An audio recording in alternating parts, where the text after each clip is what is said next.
You got me dancing. You got me dancing. You got me dancing. You got me dancing. You got me dancing and crying, rolling and flying. Love, don't let me go. You got me drowning in a river, cold burning fever. Love, don't let me go. Don't let me go.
Buenos dias. Good day, everybody. Buenas tardes. Good afternoon. Good evening, wherever you are tonight. Or should I say this afternoon? We are here for an episode today, a special NFL episode because, as you all know, international football is on a break. Therefore, there will not be any soccer news, with the exception, as I do my introduction here, out of the routine that we always do every Friday. I would like today to report something that happened this morning in the Premier League. Arsenal fans rejoice because Thomas Partey, it seems that he will be leaving the Arsenal Football Club this January. The representatives of Juventus, the people who are responsible for the transactions, was in London about 72 hours ago to speak with Thomas Partey's family, his agents most importantly, to negotiate a transfer which will happen perhaps this January, which is about 80%, or he will finish his season off and move abroad to Italy next summer. Now, Juventus are looking to side Berardi from Sassuolo as well as Kulinensky from Napoli. And they're looking to buy three players this winter because don't forget they're top of the league in Italy. And yeah, so Thomas Partey, if it is so, I have nothing to say about him because he's been at Arsenal for over the last 4 years and a half to 5 years, and we barely had a chance to see what we saw at Atletico Madrid under Don Diego Jolo Simeone.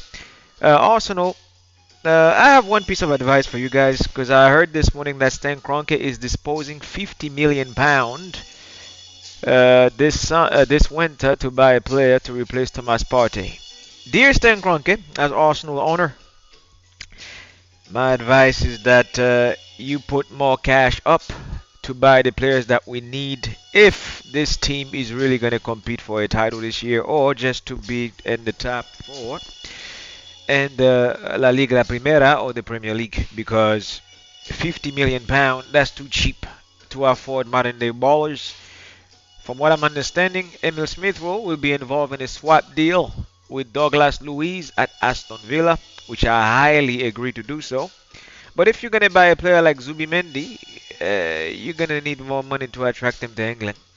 And if Arsenal fail to collect any title this year in the Premier League, I would like uh, Mikel Arteta to be canned like a pack of tuna and to be replaced by the following three managers of my wish. El Cholo Simeone from Atletico Madrid, Massimo Allegri from Italia, and number three, of course, Arsenal's very own Vieira. Oh, he come from Senegal. He play for Arsenal. So if we're gonna sign, that's if Arsenal fail to finish in the top four or fail to grab a trophy. Either way, Mikel Arteta, the odds are not in your favor. Now, another disturbing news that came across, well, my AI thing is that Everton, folks, has been deducted 10 points this morning by the FA. This is an injustice to the Toffees, to the Merseyside Football Club, aka the Blues. I find this completely ridiculous. Manchester City has been under investigation since 2016 and not even a single suspension by their board or by the managers or any other players really. They have not been touched. Are we playing favoritism here? And why is Everton now at the bottom of the league above I believe it's Luton or let me check the board here for you guys. I find this completely disturbing because Manchester City has not been investigated. Now Everton now folks as of this morning been deducted 10 points. So in other words, Everton now only have 4 points above Burnley, facing relegation for sure this season. Above them is Sheffield with 5 points and Luton, the newly promoted team, with 6 points. This is an injustice that has been done to Everton. I'm not their fans. I don't live in Liverpool. I'm not from Merseyside, England. But it's just that when something like this happens, the FA must also investigate Manchester City. This is an injustice to the Toffees. McDyche is doing his best to try to maintain a position to have this team not relegated this season. But the forces of darkness came this morning and stripped Everton of 10 points. And I don't like it. I'm an Arsenal fan when I'm following English football, and I don't like this. I find that this is bad. And if they're going to deduct them of points, Manchester City's matter should be investigated as well. That's all I have for football or soccer. Don't forget that all leagues will be reactivated after the international breaks next Friday. Now let's jump straight into it.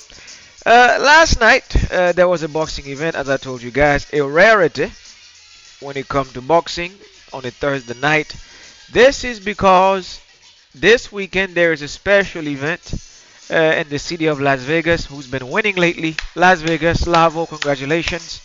They have recently acquired the Oakland A's. For those of you who follow Major League Baseball, who are avid baseball fans, Now, just like the Las Vegas Raiders, who used to be the Oakland Raiders, now the Las Vegas have a new baseball team called the Vegas A's. And as for the event that caused boxing to postpone that match that was supposed to happen last Saturday, it is the Formula One. For those of you who follow Formula One, me, I've taken a break from Formula One over the last 2 months, but I'm back. Special events. Before I do, I would like to dedicate this piece to the great, my favorite driver of all time, Ayrton Senna da Silva from Brazil. Rest in peace, Chepo, who passed away at 1994 at the age of 34 years old. The greatest of all time to me, if you ask me. And of course, you know me, I like me some Lewis Hamilton. And of course, nowadays, I respect the young lion from the Netherlands, Max Verstappen. Las Vegas will have the inauguration. This is for the very first time in the history of Formula One to have racing in Las Vegas, Nevada. I was able to see the magnificent track. They're taking a big gamble because normally Formula One go down to Mexico City, but now they have a track, a circuit now in Las Vegas, Nevada. Congratulations! And this is why we had this boxing event last night. And let me give you the result, folks. Last night, the co-main event was spectacular. I was able to witness a magnificent 12 round from Manu the Cowboy, or aka the Vaquero, Navarrete, against the Brazilian sensation Mr. Conceição. The result was a draw, and I believe they should run this match back. And both fighters were trading blows, and the gentleman from Brazil, Mr. Conceição, was fighting for his third title fight, but he has been unsuccessful in all three. And yeah, this was the result. You can watch it again, because if you go to the main event, I was not impressed by what happened last night. My favorite fighter, Shakur Stevenson, failed to perform to his maximum performance. His grandfather was trying to push him for 12 rounds. And I did tell you guys that this fight was not going to make it to round 10th. And I apologize for what happened last night, because this was not the Shakur Stevenson I have seen over the last 6 years. He underperformed. He refused to throw his left jab. And he was evading the other fighter from Dominican Republic, De Los Santos, last night. And if you ask me if I was judging this fight, yes, I'm going to say this with no shame. This match could have gone either way, and Mr. De Los Santos had the upper hand here last night, and I believe that he was the winner here last night, if you ask me. Because all I saw last night was a matador fight, and Shakur Stevenson was doing this the whole night, evading punches like there was a bull coming at him. They got ole, ole, ole. Ole, with no counter punches. So therefore, if you ask me about last night's event, I believe that if it wasn't for the amount of hits, Shakur Stevenson outpunched him. I believe it was 44 to 30 or 27 or something. I did not even pay attention to it. Right after the match was done, I said, you know what? I was bored. I would like to have a rematch. If there is no rematch between Shakur Stevenson, who's now the WBC at 135 super lightweight champion, between him and Mr. Dos Santos from the Dominican Republic, I would like Al Suleiman to put this match up.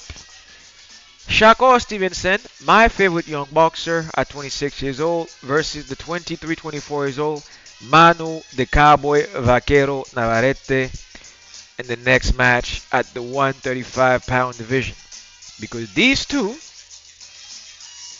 should fight one another, because now Devin Haney have moved up to fight Regis Prograis from New Orleans. Respect, cousin. And he did not take the fight against Shakur Stevenson, as well as Vasily Lomachenko. They all avoided Shakur Stevenson. But I believe that if an offer is proposed to Mr. Navarrete, Manu will take the fight, because Manu is a slugger. He took a last fight against Oscar Valdez full distance, as I promised you guys. This fight would have gone full distance. That was like on my previous podcast, but I did change it to 60 KO, 40% the distance. the fight did go the distance, 12 rounds. This guy have exciting fights. He's a value puncher. He's not scared to get into the tight spot, phone booth fight, call him whenever. He is a warrior, gladiador. So this guy last night, congratulations to Manu Navarrete. Another successful, sensational 12 rounds against Mr. Consequenzo from Brazil. Obrigado, brother. Good fight. But we all have to see the fight that we need to see at 135 pound. Either a rematch between Shakur Stevenson and Dole Santos, or a challenge fight where all belts are on the line. Navarrete versus Shakur Stevenson. And keeping it combat, let's jump straight to the UFC. Grab your pen and paper for this one. I have a special one for you. As you can see in boxing, last night I was 50% to fight on a 100% scale. I lost one because I did promise you a knockout or a TKO before round 10 by Shakur Stevenson, and he was unsuccessful at his conquest, but he did get the belt, which was vacated because Devin Haney moved up to 145. But now we're going to discuss MMA for tomorrow night at 10 p.m., where I have two fights for you guys. And let's hope on these 100% scales I don't go 50% like boxing. We have at the main event Brendan Allen, All In, that's his nickname, with a record of 22-5, 6'2", 27 years old, at 185 pounds, facing Paul Craig, the Scottish, the guy who have his face painted half blue and half gray like Mel Gibson in the movie Braveheart. Now this fight, Paul Craig have the advantage at 6'4". However, he's 35 years old, on the wrong side of combat fighter. 185 pound, both fighters, facing the young adrenaline powerhouse Brendan Allen at 27 years old. Paul Craig record is 17-6. Brendan Allen is 22-5. Among these two fighters, I'm expecting them to go the full distance. It's going to be a 5-rounder. I'm expecting it to go the full distance like this. Watch this here. If you're going to place a wager tomorrow night on MMA, this is what I would like you guys to do. Go all 5 rounds. I don't know these two fighters well. I did watch a couple of highlights of their last 2 months activity, so I would like to say that the chances of them knocking out one another or submitting one another is slim. They're gonna duke it out for 5 rounds, these two here. So I'm expecting a 5 round between these two fighters. And then we have at the co-main event, this one is a guarantee because I've watched this guy from Brazil from Ecuador put people out. Mikael Morales at the age of 23 years old, 15-0 record. This guy is a knockout freak. The Ecuadorian sensation stand at 6'3", 170 pounds against Jake Matthews, who have a record of 19-6, 19 wins, 6 losses. The older fighter, 29 years old, 5'11", versus Miles Morales, who's 6'3". In other words, he's gonna have the reach advantage when he's throwing that jab. And 170 pound, both fighters, not that much of a difference. I would say Morales wins this fight 100% to 80% TKO or a KO, 3-round fight. If he goes the distance, it'll be a big surprise because I expect, or you can just go W on the money line. Mikael Morales guaranteed to win this fight. Because why? I've seen this guy done some devastating thing with his left hand and right hand when it comes to knocking out his fellow MMA compadres in the octagon. Right here, Mikael Morales to make up for what happened last night. Right here. This guy. That's my guarantee.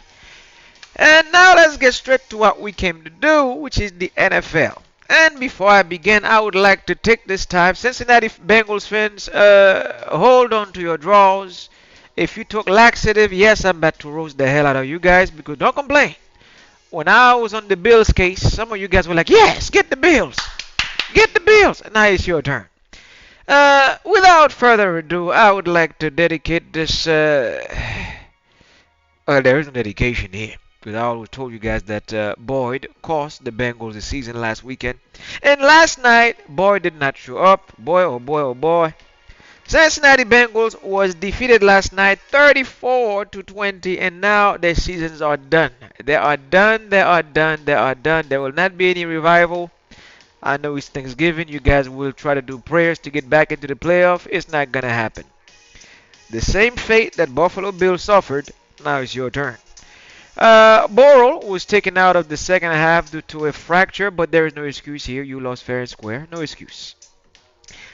All three of your wide receivers, that include all four of Jamar Chase, T. Higgins, and Boyd, were all absent and have failed to pass the exam last night against the Baltimore Ravens.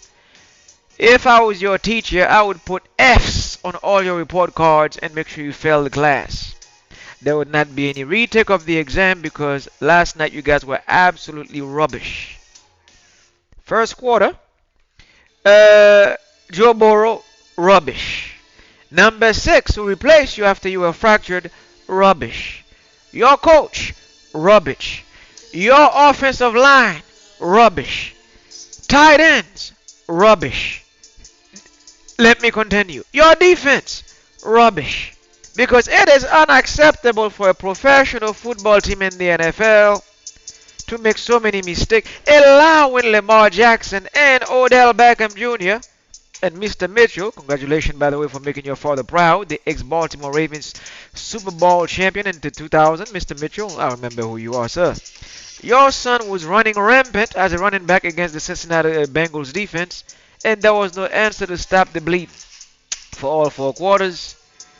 And David Akers from the Ravens, congratulations for being one of the all-time kickers in the NFL. It was absolutely abysmal to watch a professional team get slapped like this without slapping back. It's like it was a boxing match and the other person had their hands tied behind their back, while the Baltimore Ravens held the Cincinnati Bengals like a little toddler off their feet and slapped them for 4 quarters like you not supposed to be among the elites. This is what you get for participating in the NFL. Try to make people believe in you to get to the playoff. This shit, you not. Baltimore Ravens slapped their living hell at the Bengals, and now your season is done. I will see you guys next year. Again, there will be no miracles. I don't believe in such things. Now, if you ask me in the AFC, let's look at some standings here. Because why?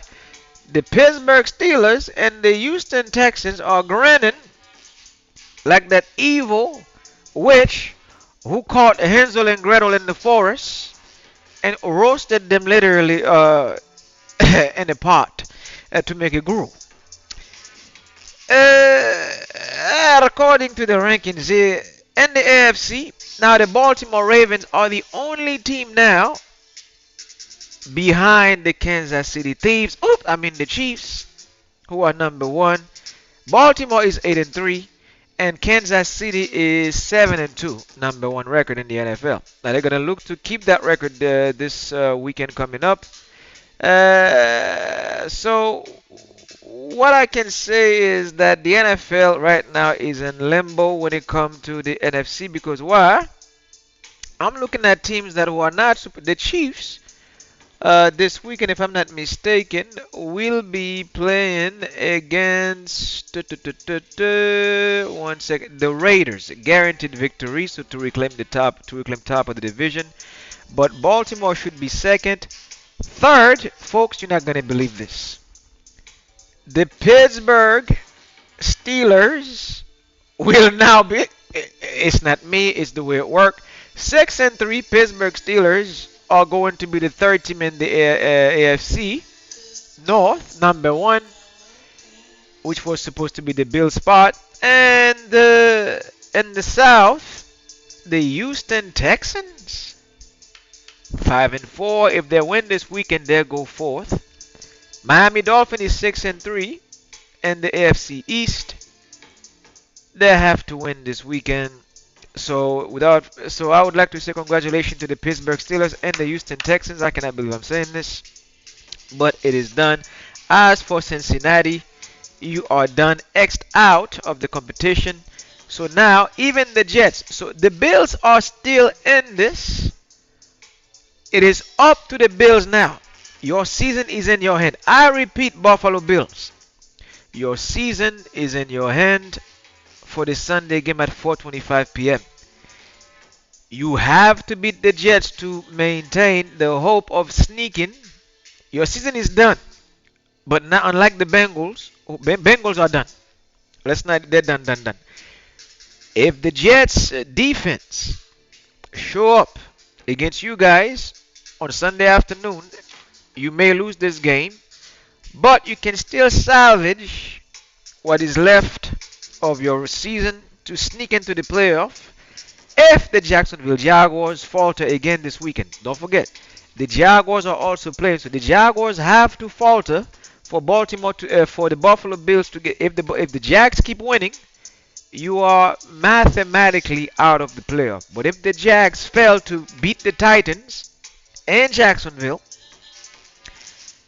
with a record of 6-4, their record is 6-3, so they will go 6-4. If they lose against the Titans, you will be 6-4, so it will be a tiebreaker in the AFC. So which means you will claim the fifth spot after Thanksgiving to push. So in other words, now your season, Buffalo Bill, is in your hands. But again, at the expense of the Jacksonville Jaguars, you can still sneak. And I do emphasize on sneaking into the playoff here. And so to begin your predictions, I will begin at 1 p.m. with the game I just said. The Titans travel to Jacksonville Jaguars with a record of 3-6. When it comes to the away record, Buffalo take advantage. The Titans have the most abysmal record in the entire football world this year, collegiate and pros, 0-5 away records. In other words, when they travel, they're not the team to place wagers on because they will mess it up. Guaranteed 90 to 95%. I expect the Jacksonville Jaguars with Fabio, aka Trevor Lawrence, to win this game on Sunday at 1 p.m. folks. Any other result here, this is what I would like you guys to do when it comes to this game on Sunday, like this. You will go with the Jacksonville Jaguars. Just follow it here. I expect the Jags to win this game -3, -7, -10. If you're not sure, go for the W. As always, the UB or WIN. I expect the Jacksonville Jaguars to win this game because why? Tennessee records suck when it comes to traveling, especially in an all AFC affair. Jacksonville is 6-3. Record at home is 2-3. And the Jags have won if the Bengals loses and they lost last night. So 100% victory I expect from the Jacksonville Jaguars to capitalize on the loss of the Cincinnati Bengals, who are firmly out of the playoff this year and the season is done. Now at 1 p.m. we also have the Los Angeles Chargers with a record of 4-5, away record 2-2 against the Green Bay Packers playing at home at Lambeau Field, 3-6 record, 2-2 at home. Something has got to give between these two because away record is 2-2 for the Chargers. Packers is 2-2 at home. I'm expecting the Chargers to win this game. I know it sounds crazy to say this. I'm expecting the LA Chargers with Justin Herbert, Melvin Aguilar to pull a victory here, a narrow one. -1, -3, -7 Chargers. In other words, 80 to 90% the Chargers win at Lambeau Field, folks. I'm not joking. I'm serious about when I make my prediction. Unless the athlete or the team itself failed to perform, I expect the Chargers to win this game. You cannot mess up this opportunity. You have to capitalize on it. Chargers win ball game at Lambeau Field. I know it sounds scary to say it. This is why I do it for you. Because why? You probably see this on the website and go like, this is insane. This is Green Bay we're talking about here. Don't forget, Jordan Love is a quarterback who struggled and has already lost a game against the Atlanta Falcons last month. You don't lose to the Falcons with the team that you have and the wide receiving core that you have right now. So I'm expecting the LA Chargers to pull a victory here. And if you're unsure about the -1, -3, -7 for the Chargers, do it like this: +1, +3, +7. Either way, even if the Chargers lose this game, they will not lose this game by any more than 7. -3 a field goal, or -1 you can take it at the or take it off your card, but go with -3 or +3, +7. I expect a Chargers victory here. And then also at 1 p.m. for Week 11, we have the Pittsburgh Steelers, now the third team in the NFL in the AFC North, first in the AFC North, record 6-3, away record 2-1, facing the Cleveland Browns, 6-3, 4-1 at home. 1 second, it'll be lower this value. So I expect 1 second here. I expect the Browns to struggle because why? The quarterback, Deshaun Watson, is done for the season. You cannot have two superstars out on your offense. This is unheard of before at the dog pound where they lose like super. Amari Cooper is a wide receiver, the guy from Dallas Cowboys. He cannot do it by himself. A wide receiver catches a football. He don't throw it to himself. So Deshaun Watson is out for the rest of the season. I'm expecting the Cleveland Browns, the dog pound, to be out. So Pickett to Pickens, I like saying that when it comes to Pittsburgh, the new revamped Pittsburgh offense. I'm expecting from the Steelers. This game favored the Steelers 100%, whether it's underdog or your favorite. But me, knowing how tricky this thing can be, I will put the Steelers at 80% to win the entire ball game, +3, +7, but 80% to win the ball game. So it's gonna be done like this. So I expect a Pittsburgh Steelers victory, but since it's the dog pound and Cleveland got a history with the Steelers, so we're gonna make sure that we do it like this: 80% the Steelers win this ball game, and of course the underdog predictions here, which is a +3, +7 Steelers. Now we have a game at 4:25 p.m. as I told you guys, Jets versus Bills. New York Jet record. Don't forget they did face each other in the opening season. Where the Bills struggled at East Rutherford, New Jersey, or at the Meadows. But this time, Bills, like I said, your season is in your hand. You have a tie record 5-5. This is the time where you bury the Bengals or you bury yourself. But Jacksonville Jaguars hold all the cards. Jets 4-5 with the entire record in the NFL, below the 500 line. 2-2 away record, not good. Bills home record is 4-2, 5-5 in the NFL. Jets will be the underdog. This is going to be tricky. If you want to cash out, you're going to have to do it like this because of the Jets defense. +4 Jets, +7 Jets, +10 New York Jets. 45% chance the Jets win the game. It's going to be a miracle if they do so. So, on the winning tip, Buffalo should win this game. -1, -2, -3, -4, -5, -7. I cannot pass -7. This is where I'll stop the bus. Bills loses this game, they are automatically eliminated, just like the Bengals were last night against the Ravens. This is why I told them earlier, ignore what Jacksonville is doing. I expect Jacksonville to lose a couple of games here after Thanksgiving. You have your season in your hand here at Buffalo Bills. This is not a joke. I'm not joking here. You control this game here. You have to beat the Jets. If you lose to the Jets, you out, just like the Bengals. So I'm expecting you guys. This is how you place the bet on the underdog, which is the Jets. Because Zach Wilson, I expect him to throw a couple of interceptions to struggle, as well as Josh Allen, who to throw like at least 2 interceptions in that game. But if I was the Bills, this is a tip. Since there is an issue with the Stephon Diggs situation, who went out, well, according to his brother's text, I cannot control what a professional player do. We just like people who make odds, and I'm not even placing wager on this. I want you guys to cash out. Run the football. Run the football as much as you can in the second half. Third quarter, fourth quarter, run the football. The Jets defense, if you throw in it, you are risking interceptions. Try to run the football. I don't, you too, Josh Allen, run along with the what's his name, Murray and the other young lad. Uh, the throws, you're gonna have to reduce the volume on that in the second half. You can test the Jets defense in the first quarter and the second quarter, at least for 5 minutes in the second. But in the third and the fourth, run the doggone football, please. I'm serious. Your season depends on it. So this game is at 4:25 p.m. Again, I said if the Jets win this game, it's gonna be a miracle. Because why? I don't expect them to win this game at all.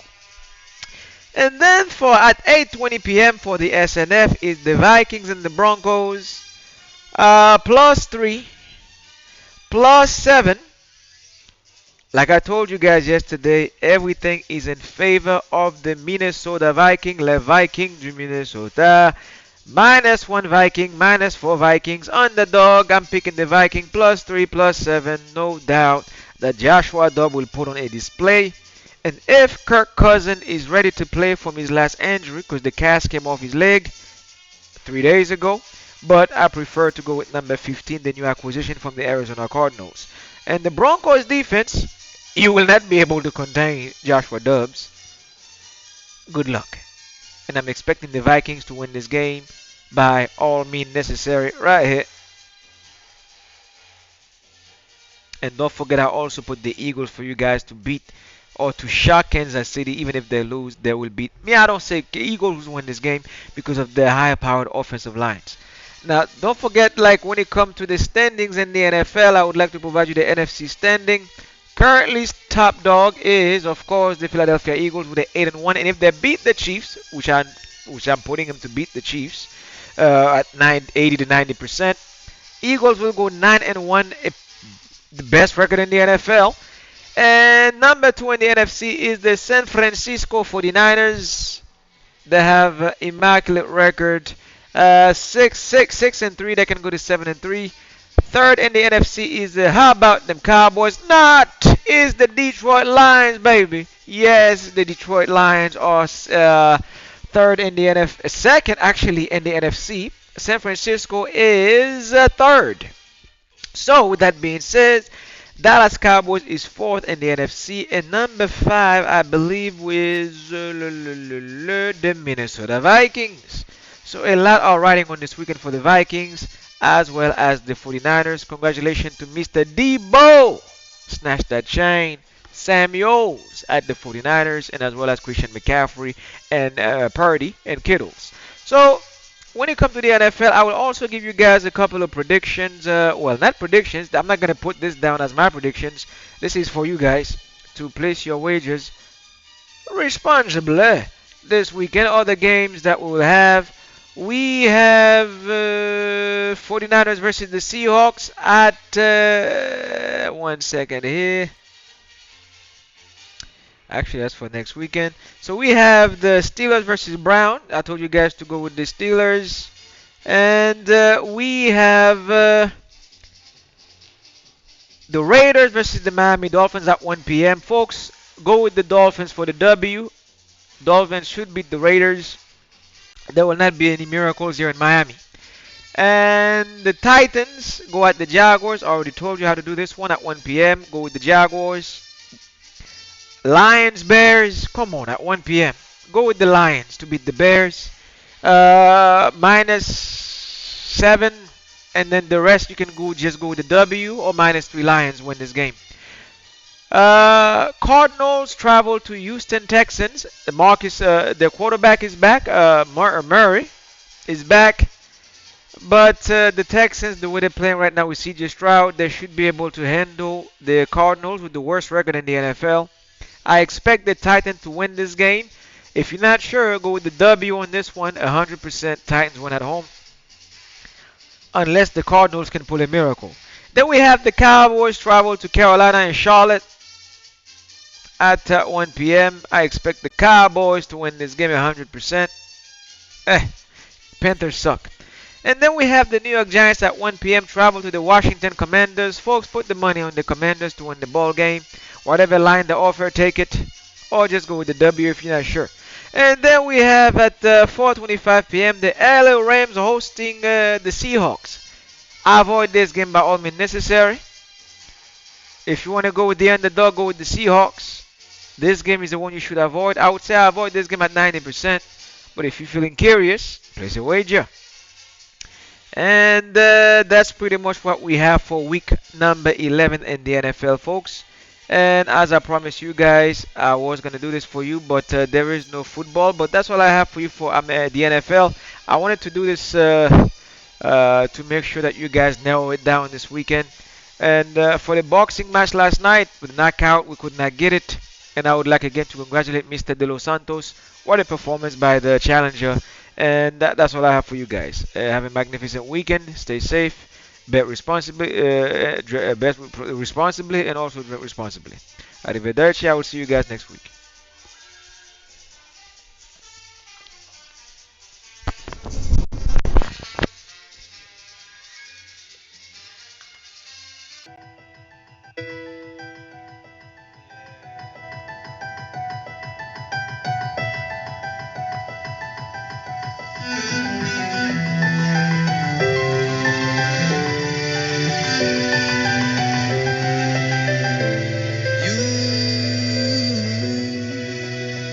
You take me down, spin me around. You got me running all the lights. Don't make a sound, talk to me now. Let me inside your mind. I don't know what you're thinking, sugar.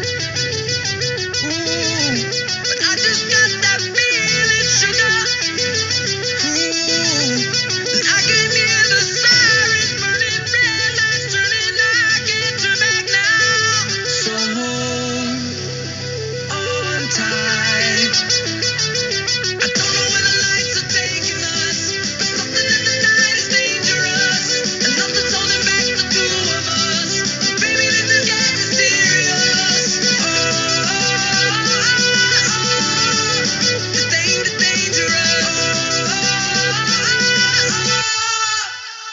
Show me your soul, I gotta know. Best that you're beautiful inside. Toes